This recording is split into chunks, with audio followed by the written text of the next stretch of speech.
정부의 출범이 코앞으로 다가왔는데요. 첫 번째 국무총리가 누가 될지 관심이 쏠리고 있습니다. 자, 오늘 정치계 소식 아주경제 송정훈 기자와 함께 알아보도록 하죠. 안녕하세요. 안녕하세요. 네, 반갑습니다. 네, 반갑습니다. 자, 김용준 대통령직 인수위원장의 낙마 사태 이후에 이 첫 번째 국무총리가 누가 될지 주목이 되고 있습니다. 네, 맞습니다. 지금 낙마가 돼서 25일 날 네. 이제 오는 25일 날 박근혜 정부가 이제 출범을 하는데요. 네. 그 출범이 제대로 하기 위해서는 정부에서 일할 사람들이 뽑혀야 되지 않습니까? 그렇죠. 근데 박 당선인께서는 책임 총리제를 하시겠다 이렇게 네. 공약을 했어요. 공약을 하셨기 때문에 책임 총리제면 총리에게 장관들, 부처 장관들을 추천하는 그런 인사권, 사실상의 인사권을 보장한다는 제도입니다. 네. 그렇기 때문에 장관 뽑으려면은 총리를 총리가 뽑아야죠. 뽑혀야겠죠. 그렇죠. 네. 하지만 문제는 김용준 낙마 사태 이후에 네. 문제가 벌어진 거예요. 왜? 구인난에 허덕이고 있습니다. 네. 당선인 측에서는요. 네. 장관 하겠다는 사람들이 도덕성 검증에 걸릴까봐 죄다 포기하고 있는 거예요. 재산 형성 과정에 문제가 있는데요. 네. 자녀 학비 뭐 조달하는데 문제가 네. 되는 뭐 군대 문제도 있고요. 예, 이러다 보니까 30명에 이르는 사람들이 네. 지금 후보군들이 다 손살을 쳤다는 겁니다. 자신이 포기한 사람들이. 심각한 문제죠. 네, 문제가 심각한데, 자, 김용준 총리 후보자가 지명된 지 닷새 만이죠. 네. 네, 닷새 만에 사퇴 입장을 밝혔습니다. 네. 그런데 박근혜 당선인은 왜 김용준이라는 카드를 버린 걸까요? 지적해 주신 것처럼 버릴 수밖에 없었던 건 이전에는 검증 과정 이전에는 한국에서 훌륭한 법조인, 존경받는 법조인이었는데 맞아요. 부동산 투기 의혹, 아들들의 그런 군면제 의혹이 터지니까 이거는 부담이 된단 말이에요. 그렇죠. 처음부터 깔끔하게 나가고 대통합한다는데. 싶은데요. 그렇죠. 네. 대통합 정부 만들겠다는데 그렇기 때문에 어쩔 수 버릴 수밖에 없었고 네. 그렇기 때문에 지금 흐트러져 버린 겁니다. 일정 자체가. 네, 그렇군요. 자, 이명박 정부하고 비교했을 때 모든 일정이 미뤄지고 있어요. 네. 그렇게 따지면 박 당선인한테는 정말 글쎄요, 부담이 굉장히 클 수밖에 없겠는데요. 네, 똥줄이 타는 그 시간들이 이어지고 있는데요. 네. 좀 이 자료를 자료를 갖고 나오셨어요. 잠시 좀 보시면 역대 정부의 이런 주요 보직 발표 네. 편인데요. 이명박 본 5년 전만 보죠. 5년 네. 전만 봐도 한순수 국무총리 1월 28일입니다. 그렇죠. 1월 28일. 오늘 며칠이죠? 2월 5일이죠, 벌써. 2월 5일이죠. 예. 1월 28일 날 해도 정부가 25일 날 출범한 거 29일 날 국회에서 처리됐는데 네. 지금은 일주일가량 늦어진단 말이죠. 언제 기한이 없는 거죠. 그러네요. 이러한 일정 차질 네. 문제가 있는 겁니다. 네, 그렇습니다. 자, 그러면은 박 당선인은 현재 어떻게 하고 있는지 또 새누리당은 어떻게 할지 궁금하거든요. 예, 박 당선인은 지난 주말부터 네. 삼성동 자택에서 공식 일정을 다 네. 취소한 채 인선 작업을 벌이고 있고요. 이번 주에서도 인수위 분과별 그런 업무 보고 토론회를 다 연기시키면서 네. 인선에만 몰두하고 있습니다. 네, 그렇군요. 예, 근데 문제는 이제 총리 기간이 이제 얼마가 되느냐. 네. 동의할 때까지는 이게 20일이 통상 걸립니다.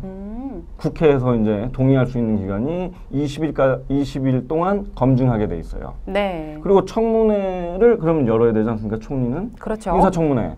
청문안을 대통령 당선인이 주면 국회는 이빨 센, 말빨 센 네. 이제 선수들이 여야로 구성돼서 뭐 공격과 방어가 네. 오가는 그 청문회 15일 안에 끝내야 됩니다. 네. 그러니까 통상 20일 걸리기 때문에 네. 지금 벌써 나와도 이거 검증 제대로 되겠나 힘든 일정이기 때문에 밀리는 건 어쩔 수 없는 상황이죠. 그렇군요. 글쎄요. 이 국무총리를 언제쯤 볼 수 있을지 정말 궁금해요. 네, 여기서 네. 송정훈의 대예언 한번 들어가겠습니다. 대예언입니다. 네, 예언입니다. 네. 신문지면에 나왔던 후보 절대 총리가 되지 못합니다. 네. 그리고 또 하나가 이거 방송이 언제 나가죠? 오늘 밤에는 올라가죠. 오늘 밤인가요? 예. 네. 오늘 밤 방송 올라갈 때까지 절대 발표되지 않습니다. 믿으셔도 됩니다. 박근혜 스타일인가요? 비밀스러운. 네, 예, 비밀이 좀 많은 분이세요. 그렇죠. 네, 그렇죠. 네, 자, 예언이 적중할지 한번 지켜봐 주시기 바라고요. 뭐 인선 작업도 그렇지만 인사청문회 제도도 손을 써야 되지 않을까 싶어요. 왜냐하면 능력은 뒷전이고 도덕성 검증에만 목을 메고 있거든요. 박근혜 당선인과 너무 똑같은 생각하시는데. 정말요? 친박이신가요? 네, 맞습니다. 네. 말씀 주신 것처럼 박근혜 당선인도 김용준 위원장 사퇴 이후에 아니 국가를 위해서 일하고 국가 뭐 리더십을 보이고 업무 능력을 검증하는 그런 자리는 하나도 없이 그럼요. 만날 신상만 털어버리니까 그 기회도 안 준 거 아니냐. 맞아요. 업무 네. 정책 능력 평가받는 해서 이런 문제 제기를 했고요. 네. 그래서 새누리당이 이제 도입된 지 13년 된 인사청문 제도에 수정이 들어갔습니다. 그래서 도덕성 검증은 비공개로 하고 네. 그다음에 공개적으로 업무 역량 검증은 공개적으로 하자 이런 제안을 낸 상태입니다.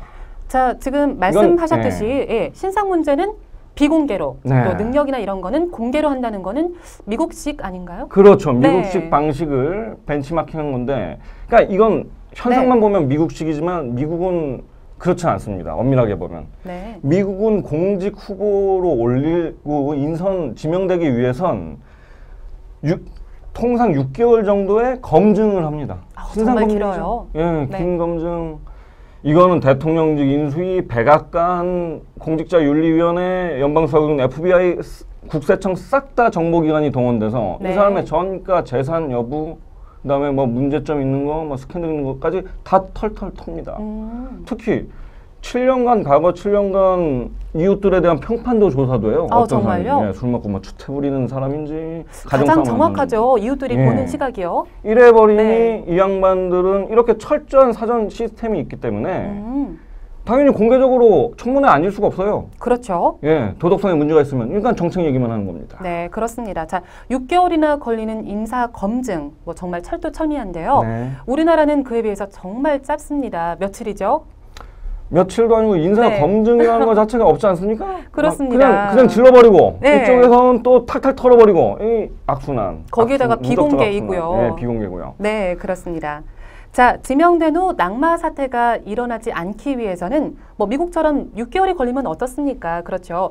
이렇게 긴 시간 동안 철저하게 사전 검증이 이루어져야 될 것 같습니다. 자, 인사 검증 제도를 보완하고 또 이번 인선 작업에 뭐 다른 장애가 일어나지 않기를 바라고요. 오늘 정책의 소식은 여기까지입니다. 다음 주를 기대해 주세요. 고맙습니다. 감사합니다. 네, 고맙습니다. 네.